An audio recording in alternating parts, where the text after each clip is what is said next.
Hey guys, Yvonne here. Sa ngayon, Riverside ang isa sa pinaka-popular na platform pagdating sa podcast recording. And yung best part dito, lahat pwede mong gawin diretso sa browser nyo lang. Yung platform mismo kayang mag-capture ng high-quality audio at video. And pwede rin siya gawin remotely. Yung pinaka nagsiset apart kay Riverside compared sa ibang platforms is bawat tao kaya niyang i-record individually sa sarili nilang device. So ayan, hindi mo na kailangan mag-worry sa lag or kahit anong Wi-Fi glitches. Kaya kung gusto nyo talagang i-level up yung podcast game nyo, basically binibigay ni Riverside yung studio-like quality pero sobrang simple lang ng user interface. Sa guide na to, ituturo namin sa inyo exactly kung paano i-set up yung podcast nyo from start to finish gamit ang Riverside. So tara na! Let's dive right in. Ngayon, bago tayo magsimula sa paggawa ng podcast, i-share ko muna yung screen ko. So kung gusto nyo sumabay or pwedeng-pwede nyo ring itry yung platform mismo, meron kayong makikitang link sa baba sa description. Ngayon, once na i-click nyo yung link na yun, ang gagawin lang natin is pindutin yung start for free. Tapos dadali na tayo niyan sa maliit na window kung saan pwede tayong gumawa ng account sa iba't ibang paraan. Pwedeng Google Email, Apple, Spotify, or email mismo. So tuloy na natin gamit yung email kasi siguradong meron kayo ng dalawa nun. I-type nyo lang yung email nyo, set yung password, tapos kailangan nyo lang i-verify yung email address nyo and boom, ready na kayo. After nun, magtatanong si Riverside ng ilang basic questions para mas makilala kayo at para pwedeng ma-personalize yung platform base sa hinahanap nyo. Pero ayan, pwedeng-pwede nyo ring skip yung part na to. So ako, skip ko na lang. Next, tatanungin kayo kung paano nyo nalaman yung platform. Syempre, from us. So i-make sure nyong piliin yung YouTube. Tapos press continue. And kung interesado kayo, pwede nyong itry yung pro version. Totally free for the first 14 days. Pero ang marirecommend ko, itry nyo muna yung platform as is. Tignan nyo kung gusto nyo, kung good fit pa sa inyo. Tapos tsaka kayo mag-grow from there. So ako, pipiliin ko muna yung maybe later. And boom, ito na yung interface na makikita nyo. So ayan, merong ilang options dito. As you can see, pwede tayong mag-go live and mag-start ng recording. Pwede rin tayong mag-edit ng podcast, pwede tayong mag-go live, mag-plan, or mag-upload ng mga assets na pwede natin gamitin sa loob ng podcast. Recently din, nag-add si Riverside ng maraming AI tools na sobrang helpful pagdating sa podcast editing. Makikita nyo yan dito sa baba. May pang-animated clips, magic audio, magic clips, na overall nagbibigay ng mas professional na feel sa podcast nyo. And kung gumagawa kayo ng shorts para i-promote yung podcast nyo, ayan, malaking tulong din siya doon. Pero kung nagsisimula pa lang kayo, ang gagawin ko kung ako sa inyo is pupunta muna ako sa projects. Ito yung pinakaunang step na kailangan natin gawin. Tapos gagawa tayo ng bagong project dito mismo. Ito na yung interview natin kay Bill Gates. Pwede na natin siyang i-record agad kung ready na siya. Pero mas realistic, i-schedule muna natin. So pipiliin ko yung plan version. So ayan, plan tayo. Yung session name natin is How to Make Windows Software. Saktong-sakto kay Bill Gates. Pwede na rin natin iset yung date, iset yung time, pati yung time zone. I'm pretty sure si Bill Gates nasa Seattle. So magmamatch yung time zone kasi nasa Los Angeles ako. Tapos pwede na natin siyang invite directly through email. So yan, ilalagay natin yung bill@microsoft.com.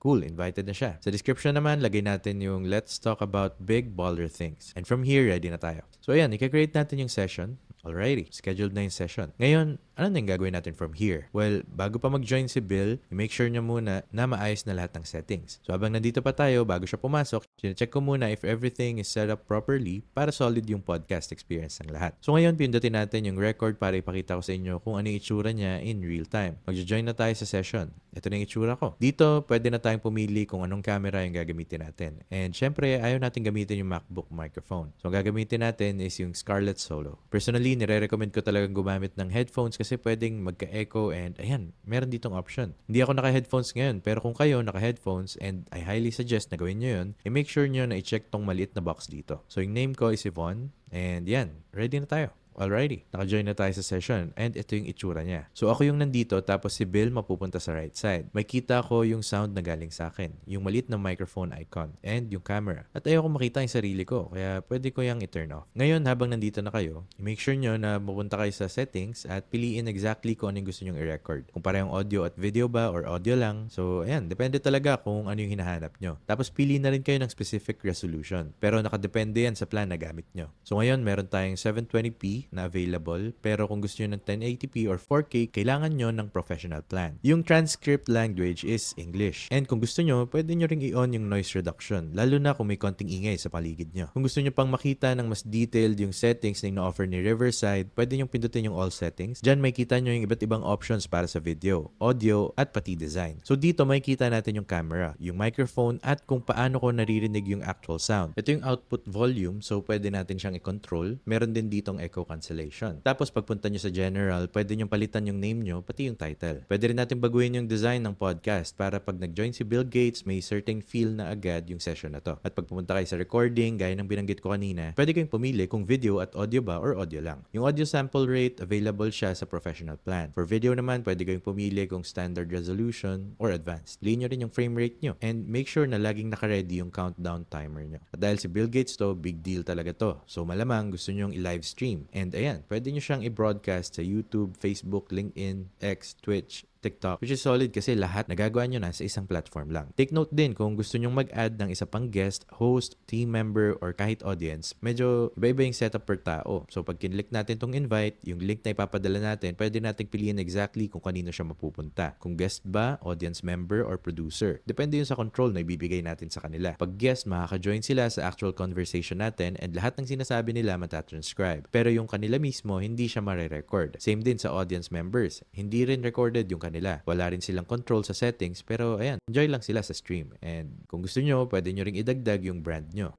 Text, media, or layout. So, di ba? Pwede nyo i-customize yung feel ng podcast depende sa trip nyo. Alrighty. So, kunwari, nag-join na si Bill Gates and ready na tayo. Ano yung itsura niya?